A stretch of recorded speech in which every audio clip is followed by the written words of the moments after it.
কাজ করে যাচ্ছেন, এই তরুণ এবং যুবকদেরকে থামানো যাবে না ইনশাআল্লাহ। আমরা আমাদের এই তরুণ এবং যুবকরা আগামী দিনে ঐক্যবদ্ধ হয়, যে কোনো অন্যায়ের বিরুদ্ধে, বৈষম্যের বিরুদ্ধে, দুর্নীতির বিরুদ্ধে আমরা ঐক্যবদ্ধ ভূমিকা পালন করবো ইনশাআল্লাহ। আল্লাহ আমাদের সবাইকে তৌফিক দান করুন। সবাইকে ধন্যবাদ জানিয়ে আমি আমার কথা এখানে শেষ করছি। আসসালামু আলাইকুম ওয়া রাহমাতুল্লাহি ওয়া বারাকাতুহু। বাংলাদেশ জামায়াত ইসলামী ঢাকা মহানগরী দক্ষিণ কর্তৃক আয়োজিত আজকের এই আন্তর্জাতিক মাতৃভাষা দিবস এবং শহীদ দিবস উপলক্ষে আলোচনা সভা অনুষ্ঠানের এ পর্যায়ে সংক্ষিপ্তভাবে কথা বলার জন্য অনুরোধ করছি বাংলাদেশ জামায়াত ইসলামী কেন্দ্রীয় মজলিস শুরার অন্যতম সদস্য, ঢাকা মহানগরী দক্ষিণের সম্মানিত সহকারী সেক্রেটারি, ইসলামী বিশ্ববিদ্যালয় কুষ্টিয়ার সম্মানিত সিন্ডিকেট সদস্য ডক্টর আব্দুল মান্নান ভাইকে কথা বলার জন্য অনুরোধ করছি।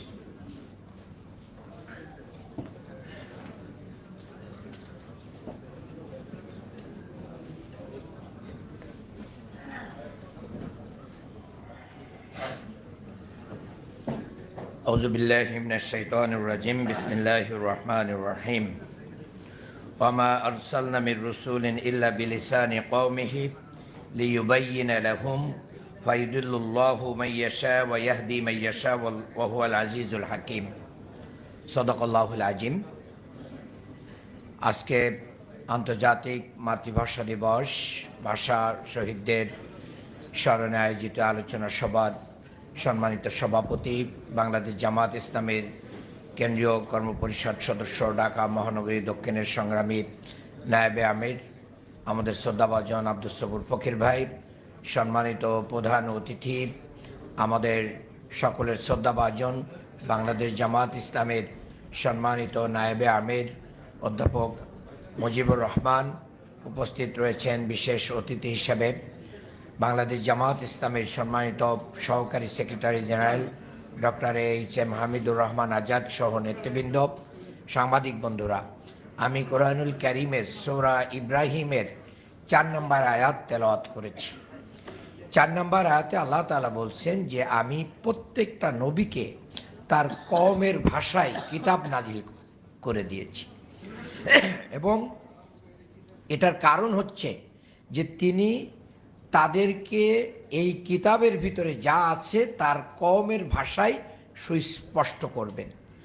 তার কারণ কি, এর মাধ্যমে কিছু লোক গুমরাহী হবে আর কিছু লোক পথপ্রাপ্ত হবে, সত্য পথপ্রাপ্ত হবে। দেখেন, ভাষা কারোর অনুগ্রহ না, ভাষা আল্লাহর দান, আল্লাহ তাআলাই দিয়েছেন।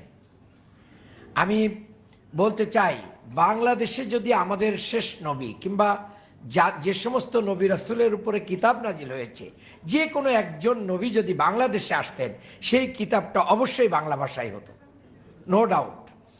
অনেকে এগুলো বুঝতে চান না। ভাষা আল্লাহর দান, কাজেই পাকিস্তানিদের এটা অনুগ্রহে কোনটা ভাষা হবে আর কোনটা হবে না, এটা কিন্তু কোনো রাষ্ট্রের সিদ্ধান্ত না। এই সিদ্ধান্ত আল্লাহ তাআলা নিয়ে মানুষকে সেই দেশে প্রেরণ করেছেন, তার মায়ের মাধ্যম দিয়ে, তার পরিবেশের মাধ্যম দিয়ে, তার আত্মীয় স্বজন, তার প্রতিবেশী এবং জনগোষ্ঠীর মাধ্যম দিয়ে তাকে এই ভাষা শিক্ষা দিয়েছেন। কাজেই সেই ভাষা আমরা পেয়েছি, আমরা শুকরিয়া আদায় করি যে আমরা এই বাংলা ভাষা পেয়েছি। আমরা গভীর শ্রদ্ধার সাথে স্মরণ করছি যাদের অবদানে সালাম, বরকত, রফিক, জব্বার, শফিউর সহ ছাত্র এবং জনতা, তাদের রক্তের বিনিময়ে এটা আমরা পেয়েছি। এই জন্য আজকে গভীর শ্রদ্ধার সাথে তাদেরকে স্মরণ করছি। এই সাথে আরেকটি কথা বলতে চাই, সেটি হচ্ছে পৃথিবীতে যত প্রকার সংস্কার, পরিবর্তন এবং অন্যায়ের বিরুদ্ধে অধিকার আদায়ে সংগ্রাম হয়েছে, লড়াই হয়েছে, 2 শ্রেণীর মানুষ জীবন দিয়েছে। এক শ্রেণী হচ্ছে ছাত্র, আর এক শ্রেণী হচ্ছে সাধারণ খেটে খাওয়া মানুষ। আর যারা এসি রুমে বসে থাকেন, যারা অনেক বিত্ত বৈভবের মালিক, তারা কখনো জীবন দেওয়ার জন্য আসেন নাই, তারা সর খাওয়ার জন্য আসে। কাজেই আজকের এই 52 ভাষা আন্দোলনের আলোচনায় আমি মনে করি যে আমাদের ওই সমস্ত মানুষদের কাছে আমাদের রাজনীতি নিয়ে যেতে হবে, যারা জীবন দিবে কিন্তু তারা অধিকার হরণ করতে দিবে না। ইনশাআল্লাহ আমরা সেটাই এখান থেকে শিক্ষা নেব। শেষ কথা যেটি বলতে চাই, 1999 সালে 27টি দেশের সমর্থন নিয়ে যেই ইউনেস্কোর মাধ্যম দিয়ে আমরা বিশ্ব দরবারে মাতৃভাষার যেই মর্যাদা পেলাম, সেই মর্যাদা পাওয়ার মাধ্যম দিয়ে আমাদের করণীয় কি? বিশ্বের দরবারে বাংলা ভাষাকে উঠানোর জন্য বাংলা ভাষায় কোরআন হাদিস এর চর্চা আমাদেরকে বৃদ্ধি করতে হবে। বাংলাদেশের অনেক শিক্ষা প্রতিষ্ঠান আছে, বিশেষ করে মানে আমি বলতে চাই মাদ্রাসা লাইনেই, যারা এখনো সঠিকভাবে বাংলা পড়ান না। তো কোরআনুল কারীম এবং হাদিস যদি আপনি বাংলা ভাষায় সাধারণ মানুষের কাছে তুলে না ধরতে পারেন, তাহলে কিভাবে সে এই কোরআন এবং হাদিস থেকে হিদায়াত লাভ করবে? আমি আজকে ওই আলেম সমাজের প্রতি আহ্বান জানাই যে আপনারা বাংলা ভাষায় ইসলামকে তুলে ধরার জন্য চেষ্টা করুন, এবং আমি মনে করি রাষ্ট্রীয়ভাবে পৃষ্ঠপোষকতা দেওয়া উচিত। যারা এই জাতীয় বাংলা ভাষা নিয়ে গবেষণা করবে, বই লিখবে, আর্টিকেল লিখবে, প্রবন্ধ লিখবে, পিএইচডি করবে, এমফিল করবে, গবেষণা করবে, বাংলাকে সমৃদ্ধ করবে, আমরা তাদেরকে প্রণোদনা দেওয়া উচিত, স্কলারশিপ দেওয়া উচিত, এটা আমি মনে করি। সবশেষে আসুন, বাংলা আমার মায়ের ভাষা, এই ভাষার অধিকার আমরা কাউকে কেড়ে নিতে যেরকম দেই নাই, ঠিক মায়ের কোলে জন্মগ্রহণ করে আমাদের মৌলিক অধিকার কেউ যেন কেড়ে নিতে না পারে রাষ্ট্রীয়ভাবে, সে ব্যাপারে আমাদেরকে সজাগ থাকতে হবে। আল্লাহ তাআলা আমাদেরকে তৌফিক দিন, আমিন। আসসালামু আলাইকুম রহমতুল্লাহ। সম্মানিত উপস্থিতি, আজকের এই আলোচনা সভা অনুষ্ঠানের এই পর্যায়ে কথা বলবার জন্য বিশেষভাবে অনুরোধ করছি বাংলাদেশ জামায়াত ইসলামী কেন্দ্রীয় গণপরিষদের অন্যতম সদস্য, ঢাকা মহানগরী দক্ষিণের সম্মানিত নায়েবে আমির, সাবেক ছাত্রনেতা জনাব ডক্টর হেলাল উদ্দিন।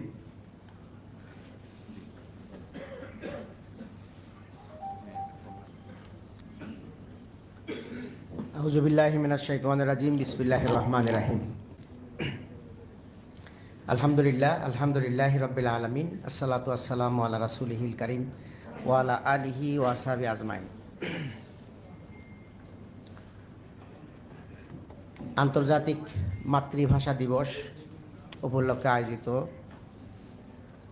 আজকের এই আলোচনা সভা ও দোয়া মাহফিলের সম্মানিত সভাপতি, বাংলাদেশ জামাত ইসলামী কেন্দ্রীয় কর্মপরিষদের অন্যতম সদস্য, ঢাকা মহানগর দক্ষিণের সংগ্রামী নায়েবে আমির জননেতা জনাব আব্দুস সবুর ফকির, আজকের এই অনুষ্ঠানের সম্মানিত প্রধান অতিথি, বাংলাদেশ জামাত ইসলামীর সংগ্রামী নায়েবে আমির, সদ্য জাতীয় সংসদের নির্বাচন হয়ে গেল, এই সংসদের মাননীয় সংসদ সদস্য জননেতা জনাব অধ্যাপক মুজিবুর রহমান, আজকের অনুষ্ঠানের সম্মানিত বিশেষ অতিথি, বাংলাদেশ জামাত ইসলামীর কেন্দ্রীয় সহকারী সেক্রেটারি জেনারেল, সাবেক এমপি, শ্রদ্ধেয় জননেতা ডক্টর এইচ.এম. হামিদুর রহমান আজাদ, মহানগরীর সংগ্রামী নেতৃবৃন্দ, সাংবাদিক বন্ধুগণ, সুধীমণ্ডলী, আসসালামু আলাইকুম ওয়া রাহমাতুল্লাহি ওয়া বারাকাতুহু। প্রধান অতিথি এবং বিশেষ অতিথির কাছ থেকে আমরা বক্তব্য শুনব। আমি সংক্ষেপে দুই একটি কথা বলতে চাই।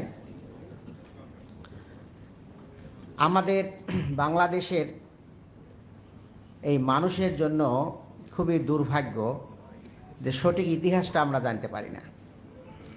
এই ভাষা আন্দোলনের কারা সূচনা করলো, কারা নেতৃত্ব দিল, সেগুলো বিস্তারিতভাবে জনগণের সামনে তুলে ধরা হয় না। এমনভাবে আমরা দেখতে পাই যেন মুসলমানদের কোনো নেতাই তখন ছিল না। মনে হচ্ছে যে অন্যরা এই আন্দোলনটা করেছে। আপনারা দেখান, যারা শহীদ হয়েছে তার মধ্যে নন মুসলিম কয়জন আছে এবং নেতৃত্বে কারা ছিলেন? সেই সময় নেতৃত্বে তমুদ্দুন মজলিস এবং ছাত্র সংগ্রাম পরিষদ।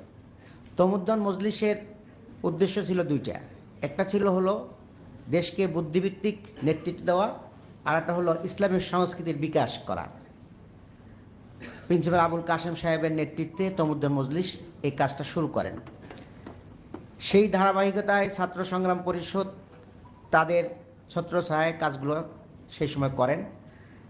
অধ্যাপক গোলাম আজম সাহেবের নাম নিতে অনেকেই লজ্জাবোধ করেন, অথচ ঢাকা বিশ্ববিদ্যালয়ে তৎকালীন শাসক গোষ্ঠীর কাছে যে স্মারকলিপিটা প্রদান করা হয়েছিল, সেই স্মারকলিপি পেশ করার কথা ছিল তৎকালীন ডাকসুর ভিপি, কিন্তু তিনি সাহস পান নাই। তিনি সেটা দিলেন জিএস অধ্যাপক গোলাম আজম সাহেবকে। তখন এইটা ছিল যে এই শাসক গোষ্ঠীর বিরুদ্ধে যারা প্রতিবাদ করবে দেশের স্বায়ত্ত শাসন, শুধু ভাষার কথাই বলেন নাই, তিনি দেশের স্বায়ত্ত শাসনের কথাও সেই স্মারকলিপিতে তুলে ধরেন। শাসক গোষ্ঠীর বিরুদ্ধে এই জাতীয় দাবি তোলার মানে হলো তার জীবনের আশঙ্কা থেকে যায়। তিনি সেই দিন শাহাদাতের তামান্না নিয়ে দেশ রক্ষার জন্য যে ভূমিকা রেখেছিলেন, আজকে জাতি সেইটাকে স্মরণ করা উচিত। প্রিয় ভাইয়েরা, অধ্যাপক গোলাম আজম সাহেব উনি একটা অনুষ্ঠানে বলছিলেন, ওনাকে সম্বর্ধনা দেওয়া হচ্ছিল, বলছে আমি দুনিয়ায় কোনো সম্বর্ধনা পাওয়ার জন্য এই কাজটা করি নাই, একমাত্র দেশকে ভালোবেসে আল্লাহর সন্তুষ্টি অর্জনের জন্যই আমি কাজটা করেছি। প্রিয় ভাইয়েরা, অনাগত ভবিষ্যতের এই দেশের মানুষ অধ্যাপক গোলাম আজমকে সাহেবকে স্মরণ করবে ইনশাআল্লাহ। প্রিয় ভাইয়েরা, আরেকটি কথা বলতে চাই, সেটা হলো বাংলাদেশের মানুষ সব সময় সকল প্রেক্ষাপটে ইসলামের পক্ষে থাকেন। আপনারা দেখেন 52 সেই ভাষা আন্দোলনের তমুদ্দুল মজলিসের ভূমিকা, 71 সালের যে মুক্তিযুদ্ধ হয়েছে সেখানেও আমাদের আপামর জনসাধারণ মুক্তিযোদ্ধাদের জন্য রোজা রেখেছেন। কিন্তু তার মানে কি ইসলামিক সেন্টিমেন্ট দিয়েই তারা মুক্তিযুদ্ধকে স্মরণ করেছেন। আর 24-এর যে গণ অভ্যুত্থান হলো, সেই গণ অভ্যুত্থানের স্লোগান ছিল নারায়ে তাকবীর আল্লাহু আকবার, এবং সেখানে ছিল উই ওয়ান্ট জাস্টিস। অতএব এই দেশ থেকে ইসলামী সংস্কৃতি, ইসলামী তমুদ্দন এগুলোকে কেউ মুছে ফেলতে পারবে না। আজকে যারা সংসদে গিয়ে এই জুলাইকে অস্বীকার করছেন, জুলাইয়ের জন্য যারা শপথ নিলেন না, আমরা আজকের এই সমাবেশ থেকে তাদেরকে ধিক্কার জানাই এবং আমরা দাবি জানাবো অনতিবিলম্বে জুলাইকে সম্মান দিন, জুলাইয়ের শহীদদেরকে সম্মান দিন এবং সেই চেতনাকে লালন করে দ্রুত আপনারা শপথ পড়ার ব্যবস্থা করুন। সম্মানিত সুধীমণ্ডলী, আজকে এই আন্তর্জাতিক মাতৃভাষা দিবস শুধু বাংলাদেশের সম্পদ নয়, গোটা পৃথিবীর মানুষ এটাকে স্মরণ করছে। 2000 সাল থেকে এইটা সারা পৃথিবীর মানুষ স্মরণ করছে। আমরা এই বাংলা ভাষার জন্য গর্বিত। আমরা সারা পৃথিবীর ভাইদেরকেও আমরা ধন্যবাদ জানাই, তারা আমাদেরকে সম্মান দিচ্ছেন এবং আগামী দিনে বাংলাদেশের যে কোনো অন্যায় এবং অপকর্মের বিরুদ্ধে আমরা যেন সোচ্চার হই, সেই আহ্বান জানিয়ে আমার কথা এখানে শেষ করছি। আল্লাহ হাফেজ। আসসালামু আলাইকুম ওয়া রাহমাতুল্লাহি ওয়া বারাকাতুহু।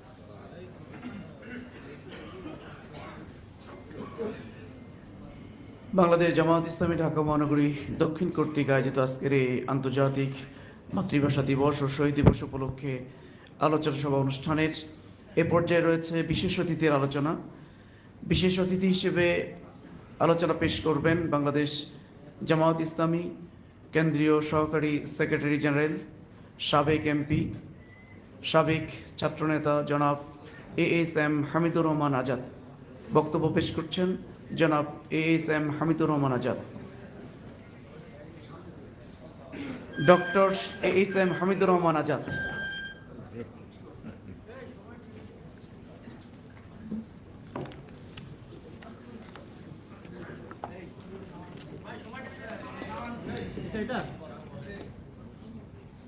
আসসালামু আলাইকুম ওয়া রাহমাতুল্লাহি ওয়া বারাকাতুহু।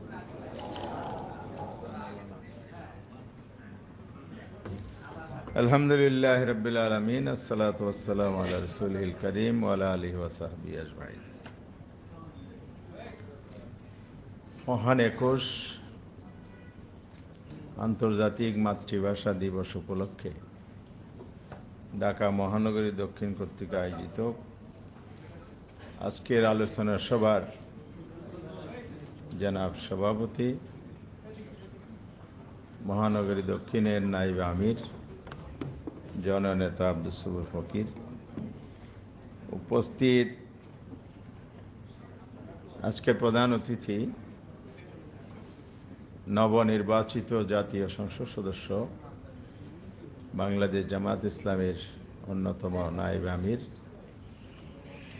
অধ্যাপক মুজিবুর রহমান, মহানগরীর বিভিন্ন পর্যায়ের নেতৃবৃন্দ, সাংবাদিক বন্ধুগণ, আজকের উপস্থিতি। আজকের এই দিবসে আল্লাহ তাআলার শুকরিয়া আদায়ের পর যারা মাতৃভাষা আন্দোলনের জীবন দিয়েছেন, বিভিন্ন গণতান্ত্রিক আন্দোলন, স্বাধীনতা আন্দোলন, আমাদের দীর্ঘ মুক্তি সংগ্রামের বিভিন্ন পর্যায়ে জীবন দিয়েছেন। সবাইকে আমি শ্রদ্ধার সাথে স্মরণ করছি। আল্লাহ তাআলা তাদের ইতিহাস কবুল করুন, উত্তম মর্যাদা দান করুন। সম্মানিত উপস্থিতি, মাতৃভাষা দিবস এটা একটি আন্দোলন সংগ্রামের প্রেক্ষিতেই স্বীকৃত দিবস। এই দিবসটি বাংলাদেশে আন্দোলন হওয়ার কারণে বাংলাদেশের জাতীয় দিবসের অন্তর্ভুক্ত ছিল, কিন্তু আজকে এটা বাংলাদেশের সীমানায় সীমাবদ্ধ নয়, বিশ্বের সীমানা ছড়িয়ে গেছে। 193টি দেশে আন্তর্জাতিক মাতৃভাষা দিবস আজকে পালিত হচ্ছে। নিঃসন্দেহে এটা আমাদের ত্যাগ এবং আমাদের স্যাক্রিফাইস এবং আমাদের প্রতি ভালোবাসার একটা স্বীকৃতি। যে কাজটি ইউনেস্কোর মাধ্যমে স্বীকৃতি পেয়েছে, সারা বিশ্বে এটা পালিত হচ্ছে। বাংলাদেশের জন্য এটা একটা গৌরবের দিবস, একটা হিস্ট্রিক্যাল ডে, গ্লোরিয়াস ডে। এই দিবসের মধ্য দিয়ে আমরা জাতি হিসাবে আজকে গৌরবান্বিত। কিন্তু যাদের অবদান, যাদের ভূমিকা, যাদের ত্যাগের বিনিময়ে এটা হয়েছে, এই গৌরব আমাদের অর্জিত হয়েছে, তাদের স্বীকৃতিকে আমরা দিতে পেরেছি? যদি আমরা সাবলীলভাবে বলি, আমরা দিতে পারি নাই।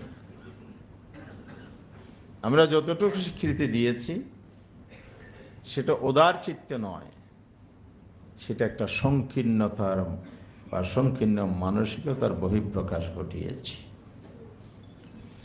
7টি দশক অতিক্রান্ত হয়েছে, আজও প্রশ্ন ওঠে ভাষা সৈনিকের তালিকা নিয়ে। যেমনটি মুক্তিযুদ্ধের তালিকা, মুক্তিযুদ্ধ তালিকা নিয়ে বিতর্ক, ভাষা সৈনিকের তালিকা নিয়ে একই প্রশ্ন উত্থাপিত হয়। এটা খুবই দুঃখজনক। এটা মূল কারণটা কি? এটার মূল কারণ হচ্ছে আমরা প্রকৃত যারা ভাষা আন্দোলনে ভূমিকা রেখেছেন তাদের অনেককে রাজনৈতিক বিবেচনায় এবং মানসিক সংকীর্ণতার কারণে তাদের মর্যাদার স্বীকৃতি দিতে পারিনি। আজকের এই প্ল্যাটফর্ম থেকে বললে মনে হবে এটা রাজনৈতিক বক্তব্য বা পলিটিক্যাল স্ট্যান্ড। আমি যখন বিশ্ববিদ্যালয়ে ছাত্র ছিলাম, চট্টগ্রাম বিশ্ববিদ্যালয়ের সকালবেলা বিশ্ববিদ্যালয় প্রশাসনে আয়োজিত শহীদ মিনারের একটি আলোচনার সভায় অংশগ্রহণ করেছিলাম। তৎকালীন ভাইস চ্যান্সেলর প্রফেসর আরাই চৌধুরী, তিনি সেদিন দাঁড়িয়ে আলোচনায় প্রসঙ্গক্রমে একটি কথা নিয়ে আসলেন, একটি সত্য আমি না বলে পারছি না একথা বলে। তথ্যটি তিনি সেদিন ফাঁস করেছিলেন, বলে যে আমার চোখকে আমি অবিশ্বাস করতে পারি না। 52 ভাষা আন্দোলনের হরতাল 44 দ্বারা উপেক্ষা করে যারা সেদিন পিকেটিং করেছিলেন, পুলিশের হাতে গ্রেফতার হয়েছিলেন, তিনি বলছেন, আরে স্বদেশ, আমি বিশ্ববিদ্যালয়ের ছাত্র হিসাবে আমি দেখেছি পুলিশের ভ্যানে কারা কারা ছিলেন, তার মধ্যে একজন নেতা ছিলেন যার নাম অধ্যাপক গোলাম আজম। কিন্তু দুর্ভাগ্যজনক হলো এই স্বীকৃতিটা এই জাতি আজও দিতে পারে না। উনি অনুশোচনা করেছিলেন সেদিন। ভাষা আন্দোলনের ইতিহাস বিকৃত হয়েছে, একথা আমরা বলছি। ভাষা আন্দোলন বলতে আমরা 52 আন্দোলন বলি। আজকে আমাদের প্রধানমন্ত্রীর মাননীয় প্রধানের বাণীতেও আমি দেখেছি, সূক্ষ্মভাবে পর্যবেক্ষণ দেখলাম বাণীতে কি আছে, যেহেতু উনি বাংলাদেশের প্রধানমন্ত্রী, সরকার প্রধান। উনি 52-কেই অ্যাড্রেস করেছেন। কিন্তু সত্য কি তাই? হ্যাঁ, 52 সাল হলো ভাষা আন্দোলনের চূড়ান্ত পর্ব। আনডাউটলি এই ইতিহাসটি 3 পর্বে বিভক্ত। নাম্বার 1, একটা সূচনা লগ্ন হয়েছিল বুদ্ধিভিত্তিক আন্দোলন এবং দাবি আদায়ের জন্য দাবি উত্থাপন। সেটা 1917 সাল থেকেই শুরু হয়েছে। 20 সালে যখন বিশ্বযুদ্ধ পরবর্তী সময়ে গান্ধীজি, মহাত্মা গান্ধী যখন রবীন্দ্রনাথ ঠাকুরকে চিঠি লিখলেন, আমরা তো আবার স্বাধীনতা আন্দোলনে যাচ্ছি।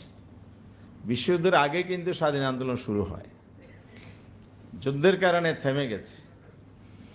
আবার যখন স্বাধীন আন্দোলনে যাচ্ছে, তখন চিঠি লিখে বললেন, আমরা যদি দেশ স্বাধীন করি তাহলে এদেশের সাধারণ ভাষা, রাষ্ট্রভাষা কি হবে? রবি ঠাকুর সেদিন লিখিত জবাব দেন নাই। 20 সালে এসে শান্তিনিকেতনে একটা সম্মেলন হয়েছিল। সেখানে অনেক বক্তব্য, গবেষণাপত্র এসেছে। 3টে ল্যাঙ্গুয়েজ উঠে এসেছে, উর্দু, হিন্দি। তৃতীয়টা ছিল বাংলা।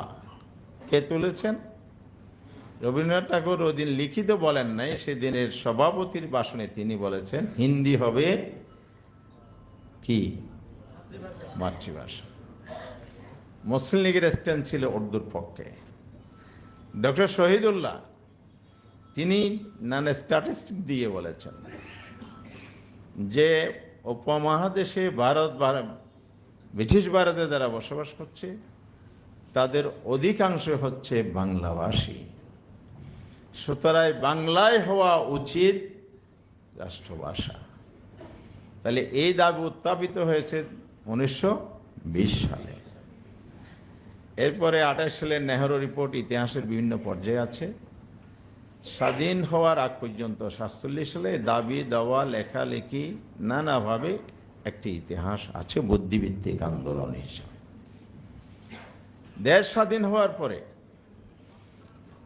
48 এবং 49, এটা সেকেন্ড পার্ট। এই অধ্যায়ে রাষ্ট্রভাষা আন্দোলন রাজপথের কর্মসূচি হিসেবে চলে আসে। সূচনাকারী তমদ্দুন মজলিসের সাংস্কৃতিক আন্দোলনের মধ্য দিয়ে। প্রথমটা ছিল বুদ্ধিভিত্তিক মুভমেন্ট, সেকেন্ড হলো কালচারাল মুভমেন্ট। কারণ হচ্ছে মাতৃভাষা, ভাষা হচ্ছে শিক্ষার মাধ্যম, আত্মপরিচয়, একটি জাতির পরিচয়ের মাধ্যম। কে কোন জাতি পরিচয় প্রকাশ পাবে তার ভাষা। এরপরে জাতিসত্তার পরিচয়, যেটা বললাম। তৃতীয় হচ্ছে কালচারের মাধ্যম। আমরা সংস্কৃতির বিকাশ ঘটাতে হলে ভাষা। কোরআনের আয়াত, সূরা ইব্রাহিমের এগুলো আলোচনা হয়েছে, আমি সেদিকে যাচ্ছি না। সব ভাষাই ইসলামের দৃষ্টিতে সম্মানজনক, যেহেতু এটা আল্লাহর প্রদত্ত নিয়ামত। প্রতি নবী পাঠিয়েছেন তার নিজস্ব ভাষায়। তাহলে ভাষায় হচ্ছে আমার নিজের ভাষায় কথা বলা, শিক্ষা লাভ করা, আমার পাঠ্যপুস্তক, আমার official letter, corresponding and others communication, সব কিছুর মধ্যেই ভাষা শক্তিশালী। ভাষা বা আমার কালচারকেও বহন করে। তো সব মিলিয়ে কথা হচ্ছে এই যে ভাষা আন্দোলনটা হয়েছে, এটা আমার অধিকারের আন্দোলন। অধিকার আদায়ের জন্য আমার অধিকারটা দেয়া হয়নি। কেন দেয়া হলো না? এটা কেন এটা হয়েছে? কায়েদে আজম মোহাম্মদ আলী জিন্নাহ যখন দেশ স্বাধীন হওয়ার পর 19 তারিখ সেই সময়ে আসলেন, তিনি ভাষণ দিলেন 2 জায়গায়, রিপিট করেছেন Urdu and Urdu state language of Pakistan. উর্দুকে তিনি যখন একমাত্র রাষ্ট্রভাষা হিসেবে ডিমান্ড করলেন, ঘোষণা করলেন, ডিমান্ড না, ওনার তো তখন গভর্নর জেনারেল হিসেবে তার ঘোষণা, তখনই কি বাংলাদেশের সচেতন নাগরিক, বিশেষ করে ছাত্র সমাজ, তরুণ সমাজ নো নো নো বলে এটা রিজেক্ট করে দিয়েছিলেন। এবং দাবি ছিল রাষ্ট্রভাষা বাংলা চাই। সংগ্রাম পরিষদ হলো, আন্দোলন হয়েছে। সে আন্দোলনে অনেকেই গ্রেপ্তার হয়েছিলেন। একটু আগে আমি যাদের কথা বলেছি, শেখ মুজিবুর রহমানও গ্রেপ্তার হয়েছিলেন, আদৌ গোলাম আজম গ্রেপ্তার হয়েছিলেন, আরো অনেক জাতীয় নেতৃবৃন্দ গ্রেপ্তার হয়েছিলেন। তাহলে এই পর্বটা ছিল আন্দোলন সংগ্রামের মধ্যে একটা কালচারাল মুভমেন্টটাকে পলিটিক্যাল মুভমেন্টে রূপ দেয়া। বাংলাদেশের অর্থাৎ এই বাংলার সেই সময়ের সবচাইতে আলোচিত বড় ইস্যু ছিল রাষ্ট্রভাষা আন্দোলনেই, এটাই ছিল পলিটিক্যাল ইস্যু। পরবর্তী সময়ে যেহেতু দাবি আদায় হয়নি, আবার 52 পর্যন্ত যে পর্বটা শুরু হয়েছে সেটা ছিল চূড়ান্ত পর্ব।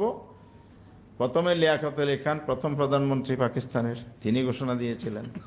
তিনি মারা যাওয়ার পরে খাজা নাজিমুদ্দিন আসলেন, তিনি আবার রিপিট করলেন। তখন আন্দোলন চূড়ান্ত হলো। 17 জানুয়ারি ঘোষণা দিয়েছিলেন নাজিমুদ্দিন পল্টনের জনসভায়, আর সেটার প্রতিবাদ সংগ্রাম পরিষদ আন্দোলন টেনে নিয়ে 52 সালের ফেব্রুয়ারি সে বড় ঘটনাটা হয়েছে। রফিক সালাম বরকত, যাদের কথা আমরা ইতিহাসে জানি। 54 সালে এসে পাকিস্তানের গণপরিষদে আমাদের এই তরুণ ছাত্র জনতার সর্বশ্রেণীর মানুষের সংগ্রামের স্বীকৃতি স্বরূপ পার্লামেন্টে বাংলা ভাষাকে রাষ্ট্রভাষার মর্যাদা দেওয়া হয়েছিল। তাহলে আন্দোলনের মাধ্যমে কিন্তু আমরা আমাদের অধিকার আদায় করেছি। সুতরাং 21 একটি আন্দোলনের নাম নয়, 21 অন্যায়ের বিরুদ্ধে বিরান সংগ্রাম, 21 আমাদের চেতনার ধারক, আমাদের স্মৃতিশোধ চেতনার। সেই চেতনা হচ্ছে অন্যায়ের বিরুদ্ধে ন্যায় প্রতিষ্ঠার জন্য প্রয়োজনে জীবন দেব, আপোষ করব না, দাবি আদায় করে ছাড়ব। যেটাই হয়েছে জুলাই চেতনায়, হয় নাই? সেই চেতনা কি এরকমই একটা শর্ট টার্ম মুভমেন্ট কিন্তু ছিল, এগুলো তো লং টার্ম মুভমেন্ট। 36 জুলাই 36 দিনের মধ্যে একটি ফ্যাসিবাদী শক্তিকে ক্ষমতাচ্যুত করা হয়েছে। এখানেও কিন্তু যে চেতনা নিয়ে আমরা বাংলাদেশ গড়ার প্রতিশ্রুতি দিয়েছি, সেই প্রতিশ্রুতি থেকে জাতিকে বিচ্যুত করার ষড়যন্ত্র চলছে। 21-এর বাণীতে 2 জন বড় নেতার 2টি কথা, একজন চেয়ারপারসন আর একজন সেক্রেটারি জেনারেল, অর্থাৎ একজন প্রধানমন্ত্রী আর একজন প্রভাবশালী মন্ত্রী। ওনার 2টি কথা বলেছেন। প্রধানমন্ত্রী বলেছেন গণতন্ত্রকে সুসংহত করাই হবে আমাদের প্রতিশ্রুতি। আমি বলতে চাই জুলাই চেতনা, জুলাই সংস্কারকে মাইনাস করে গণতন্ত্র সুসংহত হবে না স্বৈরতন্ত্র আবার ফিরে আসবে? ওনারা গণতন্ত্র সুসংহত নয়, স্বৈরতন্ত্রকে ফিরিয়ে আনার ষড়যন্ত্রের পথে হাঁটছেন।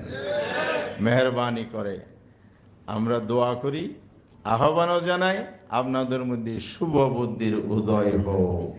আমরা রাজপথ বেছে নিতে চাই না, আমরা দায়িত্বশীল বিরোধী দল হিসেবে সংসদের ফয়সালা করতে চাই। তবে আপনারা বাধ্য করবেন না রাজপথে ঠেলে দিতে। মির্জা ফখরুল সাহেব বলেছেন যে আমরা বৈষম্য মুক্ত বাংলাদেশেই হবে 21-এর চেতনা। আপনি জুলাই বিপ্লব বাদ দিয়ে ডিনাই করে সংবিধান সংস্কারের শপথ উপেক্ষা করে আপনি সংস্কার না করে কিভাবে বৈষম্যমুক্ত বাংলাদেশ করবেন? জুলাই বিপ্লবে তো হয়েছিল বৈষম্যমুক্ত বাংলাদেশের জন্য। মূল চেতনা তো এটাই, ইনসাফের বাংলাদেশ, মানবিক নিরাপদ বাংলাদেশ। সুন্দর বাক্য আপনারা বলছেন, কথা কাজে ভাই মিল নাই। আল্লাহর ওয়াস্তে আর রক্ত ঝরাইয়েন না। গণতন্ত্রের জন্য রক্তকরণ জীবন দেওয়ার দীর্ঘ ইতিহাস পার হয়েছি, এবার আমরা দেশটাকে গড়তে চাই। কালকে রুমিনা ফারহানা আপনাদের এক দলীয় সংসদ সদস্য ছিলেন, ওনার উপজেলায় ফুল দিতে গিয়ে যে হামলার শিকার হয়েছে আপনার দলের কর্মী, এই গণতন্ত্রই আপনার উপহার দিবেন? বাংলাদেশের মানুষ সেই গণতন্ত্র আর দেখতে চায় না। যে গণতন্ত্র রক্তপাত ঘটায়, আমার অধিকার কেড়ে নেয়। 21-এর চেতনা হোক আমাদের অধিকার বাস্তবায়নের চেতনা। সেই জন্য 3টি কাজ আমাদের অপরিহার্য করতে হবে। এ বলেই আমি শেষ করছি। 1 নম্বর, আমাদের এই নতুন প্রজন্মকে প্রকৃত ভাষা আন্দোলনের ইতিহাস শেখাতে হবে। সঠিক ইতিহাস যদি আমরা না শিখতে পারি, তাহলে এই জাতিকে বিপদগামিতার পথ থেকে সঠিক পথে আনা যাবে না। দ্বিতীয়, বাংলা ভাষার উৎকর্ষ সাধন, যে প্রস্তাবগুলো ইতিমধ্যে হয়েছে, গবেষণা হওয়া, রিসার্চ হওয়া, পৃষ্ঠপোষকতা দেওয়া, এ ব্যাপারে সরকারের উদ্যোগ থাকতে হবে। তৃতীয় হচ্ছে বৈষম্যমুক্ত বাংলাদেশ গড়ার জন্য ইলেকশন ইঞ্জিনিয়ারিং এর মাধ্যমে যে সরকার এসেছে বলে অভিযোগ আছে, আমরা তাদেরকে বলবো ক্ষমতার স্বীকৃতি, সরকার গঠনের স্বীকৃতি আমরা পার্লামেন্টের স্বীকৃতি শপথ নেওয়ার মধ্য দিয়ে দিয়েছি। তবে 21-এর চেতনা মানি দুর্নীতি নয়, 21-এর চেতনা মানি চাঁদাবাজি নয়, 21-এর চেতনা মানি অসুস্থ নির্বাচন নয়। গণতন্ত্রের সঠিক পথে চলতে হলে অবশ্যই বাংলাদেশকে কারাপশন ফ্রি করতে হবে, চাঁদাবাজ মুক্ত করতে হবে। সড়ক মন্ত্রীর সংজ্ঞায় চাঁদাবাজকে যে জাতীয়করণের সংজ্ঞা দিয়েছেন উনি, জাতীয়করণের সংজ্ঞা না এটা, সমঝোতা করে যদি, তো সমঝোতা করে দিয়ে আপনি অনেক অবৈধ কাজ করবেন, এটা বৈধ হয়ে যাবে? হবে? তো চাঁদা কি বৈধ? তো সমঝোতা করে অবৈধ থেকে বৈধতা দেয়া যাবে? সুতরাং হয় এ বক্তব্য ড্র করেন, না হয় জনগণ বুঝে যাবে আপনারা কিভাবে দেশ চালাবেন। তবে সেই পদ্ধতিতে হাঁটেন, আরেকটা জুলাই বিপ্লব হবে, সেই বিপ্লবে ডাক দিয়ে আপনাদেরকে সেখান থেকে নামিয়ে আমরা সঠিক পথে বাংলাদেশকে তুলে দেবো ইনশাআল্লাহ। সবাইকে ধন্যবাদ।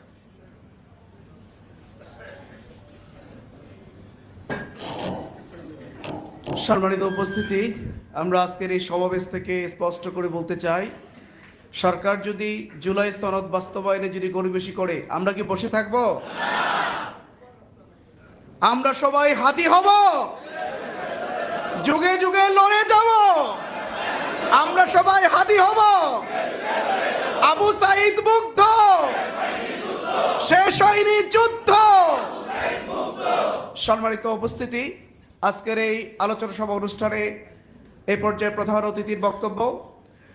অতিথির বক্তব্য পেশ করার জন্য বিনীতভাবে অনুরোধ করছি বাংলাদেশ জামায়াত ইসলামীর কেন্দ্রীয় নায়েবে আমির, বাংলাদেশ জাতীয় সংসদের সম্মানিত মাননীয় সংসদ সদস্য শ্রদ্ধাভাজন জনাব অধ্যাপক মুজিবুর রহমান। এ পর্যায়ে বক্তব্য রাখছেন জনাব অধ্যাপক মুজিবুর রহমান এমপি।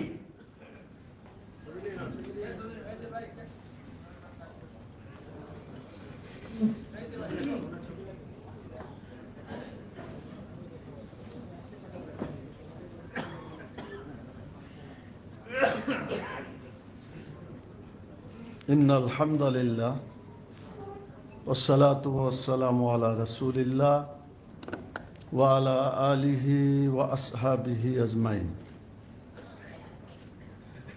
বাংলাদেশ জামাত ইসলামী ঢাকা মহানগরী দক্ষিণ কর্তৃক আয়োজিত আজকের এই 21 যে স্মরণীয় একটি তারিখ, 21শে ফেব্রুয়ারি, আন্তর্জাতিক ভাষা দিবস।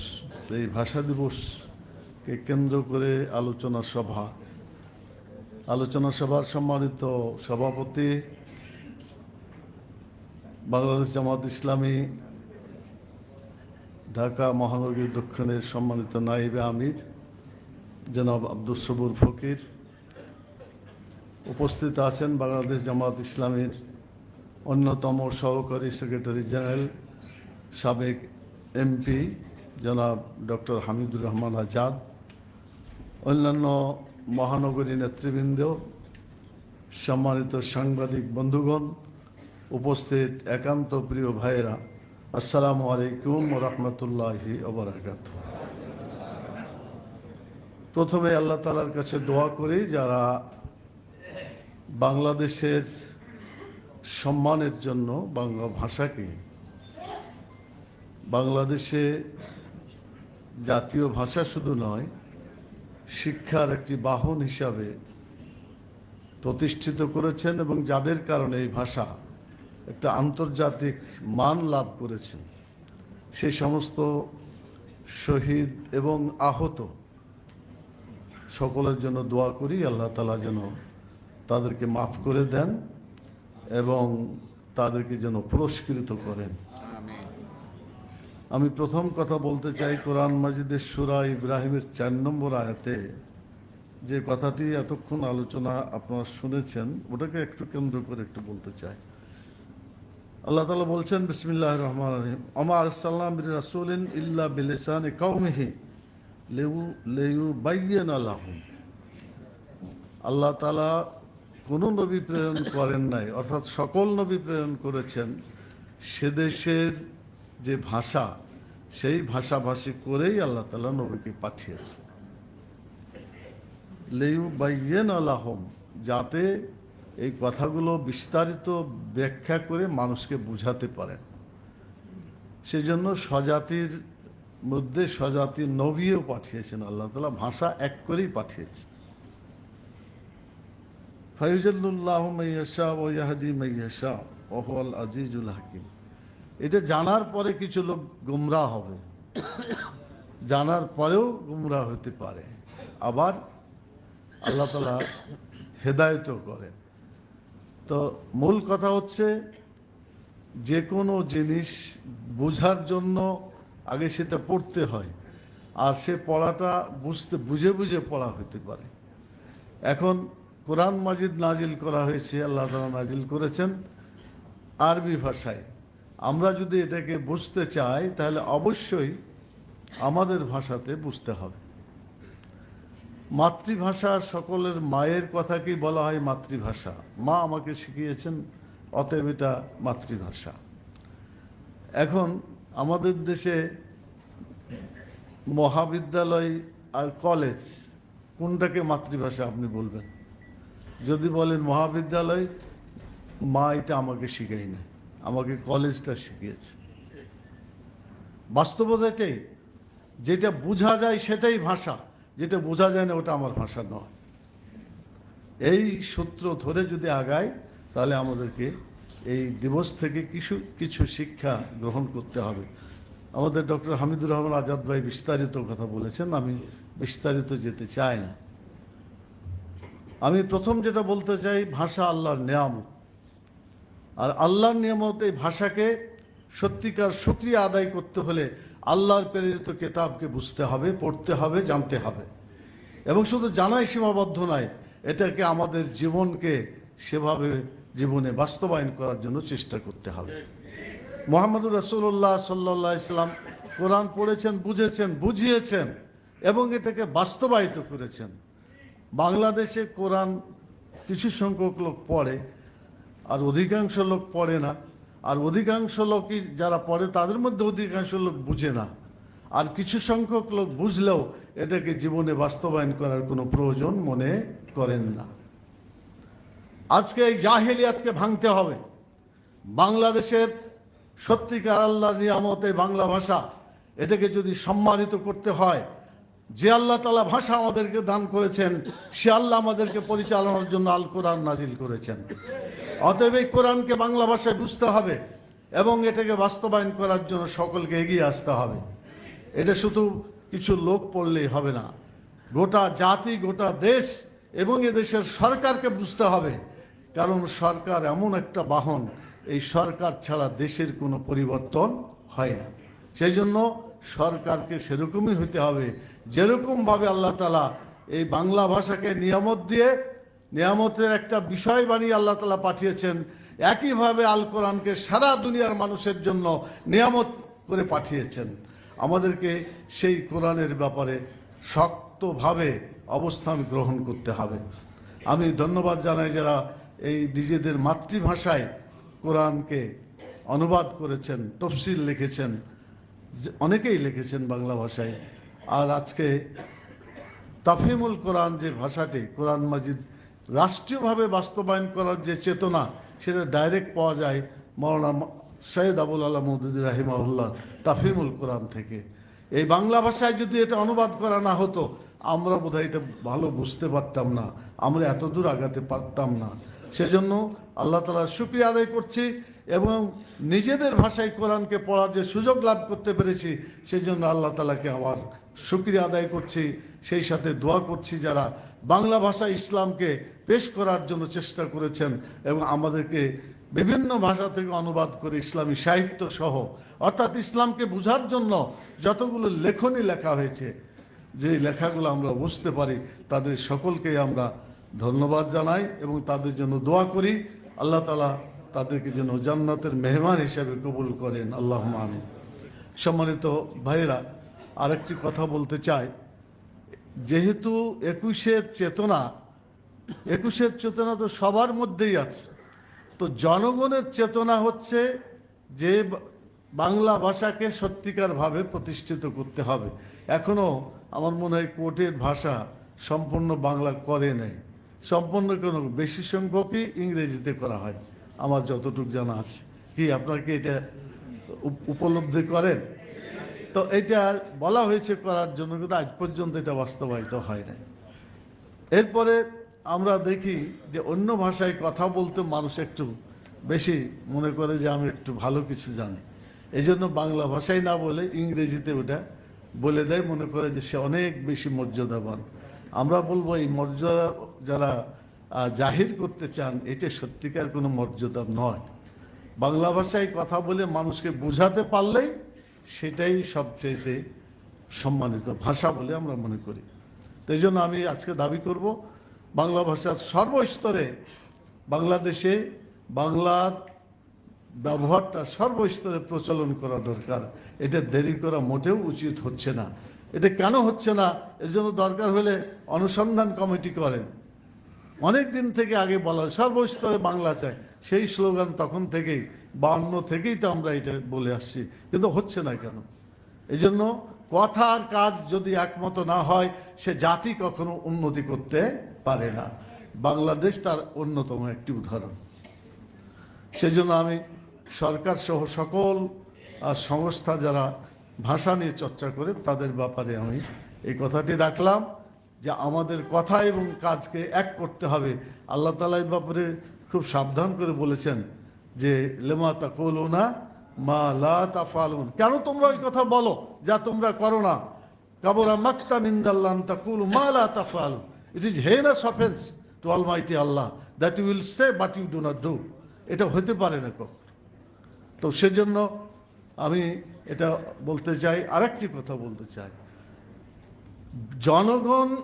জনগণের রায় এই দুটা মেনে নেওয়াটাই হচ্ছে সত্যিকার শান্তির উপায়।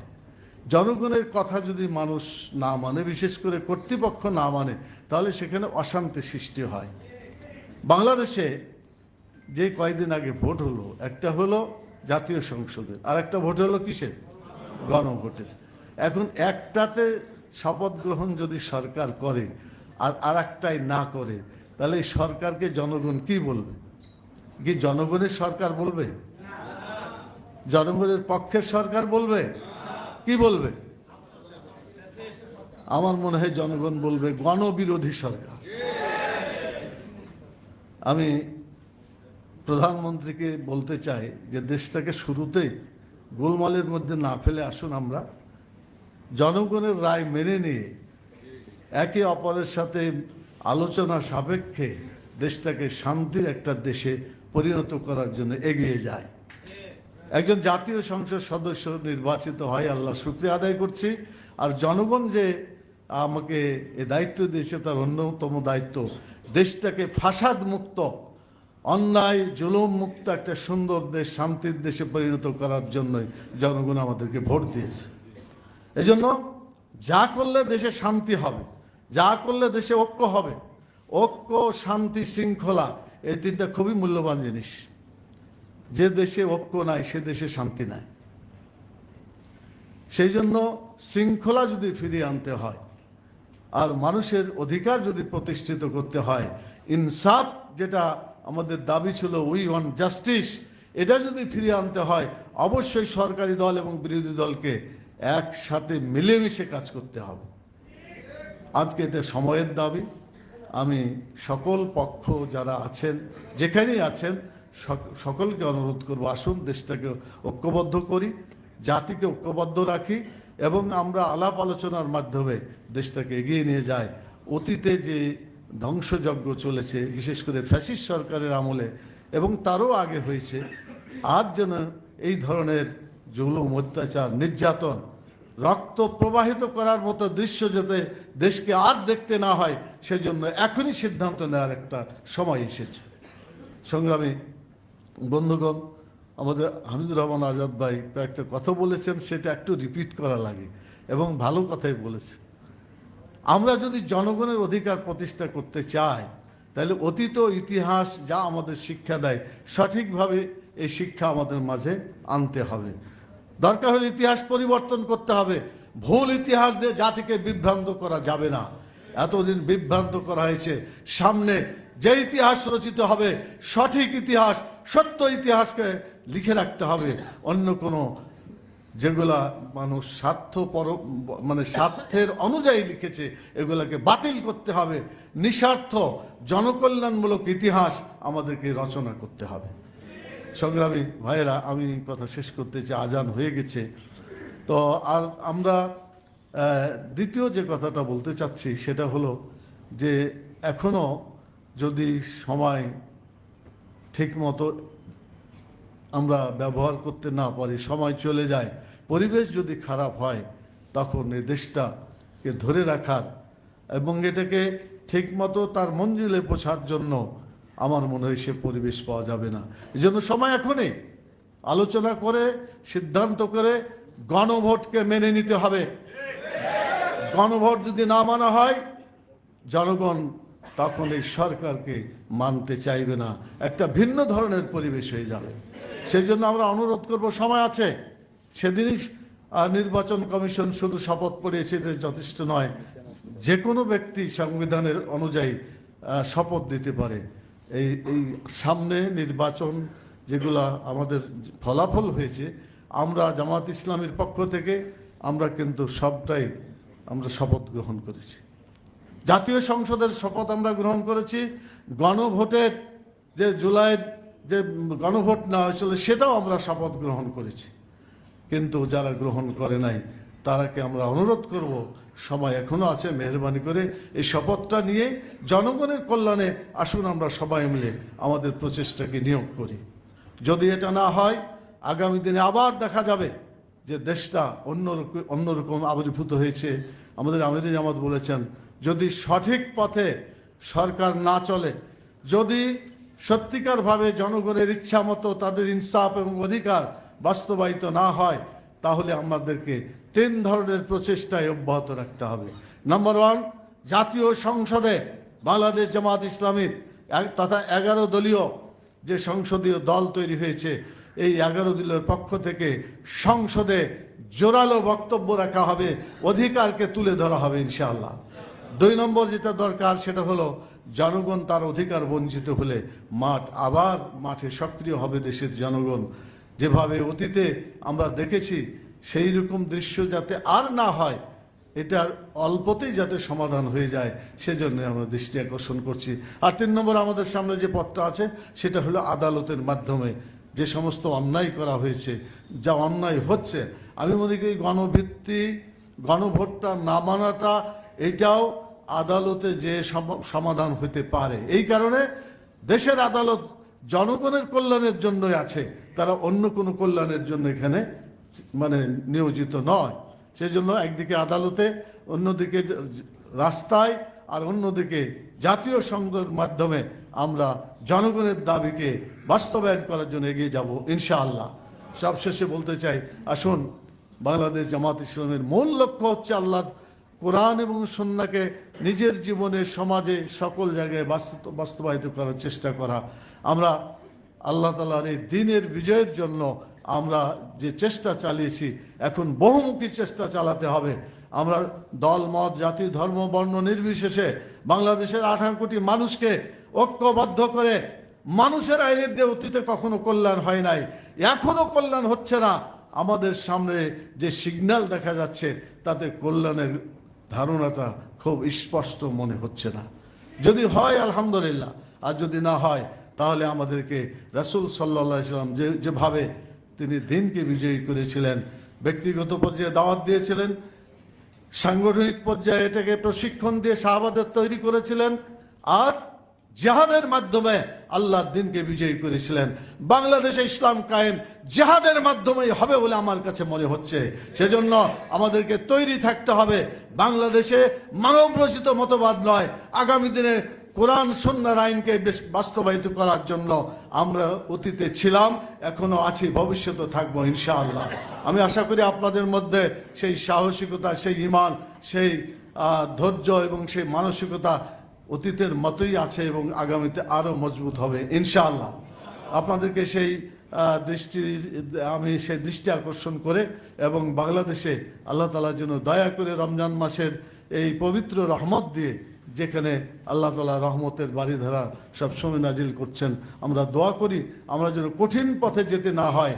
আমরা যেন নির্বাচনের মাধ্যমে দেশটাকে সুন্দর সুস্থ দেখতে চেয়েছিলাম, সেইভাবেই যাতে আল্লাহ দেশটাকে পরিচালনা করেন, এই আশাবাদ ব্যক্ত করে আপনাদেরকে অসংখ্য ধন্যবাদ জানিয়ে আমি আমার কথা এখানেই শেষ করছি।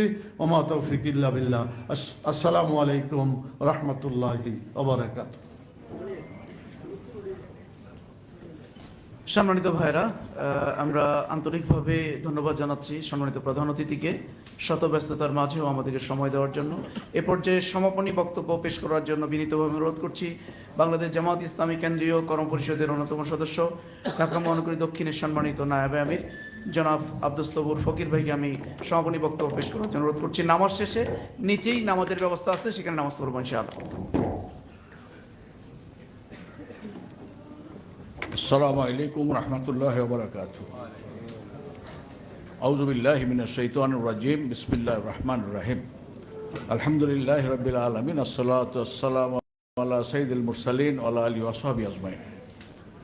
বাংলাদেশ জামায়াত ইসলামী ঢাকা মহানগরী দক্ষিণ কর্তৃক আয়োজিত আজকের এই আলোচনা সভার সম্মানিত প্রধান অতিথি, বিশেষ অতিথি, মহানগরীর নেতৃবৃন্দ, সাংবাদিক বন্ধুগণ, সুধীমণ্ডলী,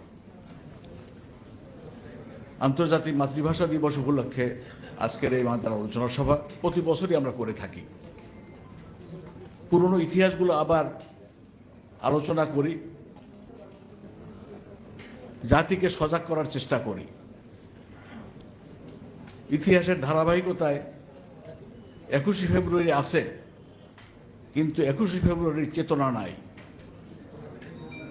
যারা আন্দোলন করেছিলেন, প্রিন্সিপাল আবুল কাসেম সহ, আব্দুর রহমান চৌধুরী সহ তৎকালীন সময়ের ছাত্র নেতারা, ডক্টর শহীদুল্লাহ, অধ্যাপক গোলাম আজম, এরা ছিলেন ভাষার সেনাপতি।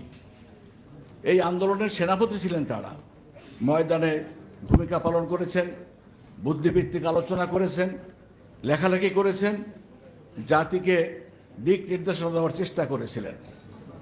কিন্তু দুর্ভাগ্য আমাদের জাতির, আমাদের দেশের, আমাদের অতীত ইতিহাসকে কখনো স্বীকৃতি দিতে চাই না। যারা যখন যেখানে আসি মনে করি আমি বোধহয় এটা করেছি, আমার এটা করা দরকার, অতীতকে ভুলে যাই। অতীতে যারা ক্ষমতায় ছিলেন একসময় এসে বললেন যে অমুক 1000 বছরের শ্রেষ্ঠ বাঙালি। তাহলে আমরা কি দেখলাম 5 তারিখে? দুপুরের পর থেকে শ্রেষ্ঠ বাঙালি অবস্থা খুব করুণ হয়ে গিয়েছে। কেন? জোর করে কেন আমরা হাজার বছরের শ্রেষ্ঠ বাঙালি বানাবো? তাহলে ডক্টর শহীদুল্লাহরা কি, শেরে বাংলারা কি, অতীতে যারা এই আন্দোলনে দেশকে স্বাধীনতার দিকে নিয়ে গিয়েছিল তাদের কি অবদান নাই? এই জন্য আমি অনুরোধ করব, যারাই যখন ক্ষমতায় আসেন তাদেরটা নিয়ে না গিয়ে পিছনের যে ইতিহাস আছে, যাদের অবদান আছে জাতির জন্য, তাদেরকে স্মরণ করুন, তাদের কথা আলোচনা করুন। তাহলে আমাদের ভবিষ্যৎ উজ্জ্বল হবে। অতীতকে ভুলে কেউ নিজের জীবনকে পরিচ্ছন্ন করতে পারে না। সম্মানিত সুধীমণ্ডলী, সেই ইতিহাসের বিকৃতির জায়গায় আজকে পর্যন্ত দেখতে হয়। ইতিহাস বিকৃতির চরম নিকৃষ্ট উদাহরণ ঢাকা বিশ্ববিদ্যালয়ের যে ডাকসুর বোর্ডটা আছে, সেই বোর্ডে 2টা বছরে লেখা নাই যে এখানে জিএসকে, শুধু ভিপির নামটা লেখা আছে কিন্তু জিএস এর নাম লেখা নাই। কেন? যার অবদান আছে তাদের স্বীকৃতি দিতে অসুবিধা কোথায়? কেন অধ্যাপক গোলাম আজমের নামটা লেখা নাই ওখানে? আমরা জাতি হিসেবে খুবই বিপদগ্রস্ত অবস্থায় আছি। আমরা আমাদের অতীতকে স্বীকৃতি দিতে চাই না। আমরা চাই ইতিহাস ঠিকভাবে তার গতিতে চলুক, এখানে দলীয় সংকীর্ণতা, কে কোন দলের, কোন মতের, কোন ধর্মের, এটা দেখার দরকার নাই। যদি এটা পারি তাহলে এই জাতি এগিয়ে যাবে। আবার সেই একই চেতনার অবস্থা দেখতেছি এখন 5ই আগস্টের পরে, যারা বলেছেন এই আন্দোলনের সাথে আমাদের কোনো সম্পর্কই নাই, গর্বের সাথে বলেছেন, ভয়তে বলেছেন না কি জন্য বলেছেন জানি না আমরা, কিন্তু আজকে সেটার সিংহভাগ আপনারা গ্রহণ করার চেষ্টা করছেন।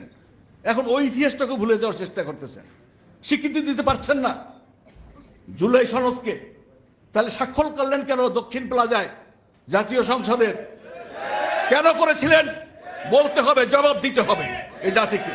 এই জাতিকে এত শিয়াল মনে করবেন না, এই জাতি বাঘের জাতি, সিংহের জাতি, যে কোনো সময় যে কোনো দাবি আদায় করে নিতে পারি আমরা। এই জন্য অনুরোধ করব, অনেক রক্তক্ষরণ হয়েছে, অনেক জীবন গিয়েছে, আপনাদের জীবন তো যায় নাই, জীবন গিয়েছে দেশের শ্রমিকদের, ওই শনির একটার মাছের ব্যবসায়ী যারা মাছ কাটে তাদের, ওই ভ্যান ড্রাইভারের, ওই রিক্সা চালকের জীবন গিয়েছে। আপনারা তো শান্তিতেই ছিলেন, কিন্তু আজকে এই জীবনগুলো যদি ভুলে যান তাহলে আবার ওই বিপদ আমাদের সামনে আসতে পারে। এই জন্য অনুরোধ করব, এই ভাষা দিবসের আলোচনা সভায় যে আমরা আর অতীতকে ভুলে না যাই, স্বীকৃতির যে ওয়াদা আছে সে ওয়াদা পালন করুন, তাহলে নিরবচ্ছিন্নভাবে বাংলাদেশকে আমরা এগিয়ে নিতে পারবো। নচেত আবার সেই অতল গহ্বরে চলে যাবে, আবার একটা আন্দোলন হবে, ভাবছেন যে শেখ হাসিনা যেভাবে করেছে আমরাও সেইভাবে সব ঠিক করে দেব, এটা সম্ভব না। এই জাতিকে পারবেন না তো, 71-এ পারে নাই ওই পাকিস্তানি শাসক, তার আগে 52-তে পারে নাই, তাহলে আপনারা কেন আশা করেন আপনারাও পারবেন? বরং এই জাতি পেরেছে আপনাদেরকে পালিয়ে যেতে, ঠিক ওদের তো জায়গা আছে পালিয়ে যাওয়ার, আপনাদের সেটাও নাই। কাজী সঠিক পথে হাঁটুন, সঠিকভাবে দেশ পরিচালনা করুন, ভালো মানুষের বুদ্ধি নিন, ওই কূটকৌশলের আশ্রয় যদি গ্রহণ করেন এই জাতি ক্ষমা করবে না, করতে জানে না। এই জাতি সিংহের জাতি, আবার রুখে দাঁড়াবে ইনশাল্লাহ। আপনাদের সবাইকে মোবারক জানিয়ে, সবাইকে আসার জন্য ধন্যবাদ জানিয়ে আমি আমার কথা শেষ করছি এবং সবার সহমতি ঘোষণা করছি। আল্লাহ হাফেজ। বাংলাদেশ জিন্দাবাদ, বাংলাদেশ জামাত ইসলামী জিন্দাবাদ।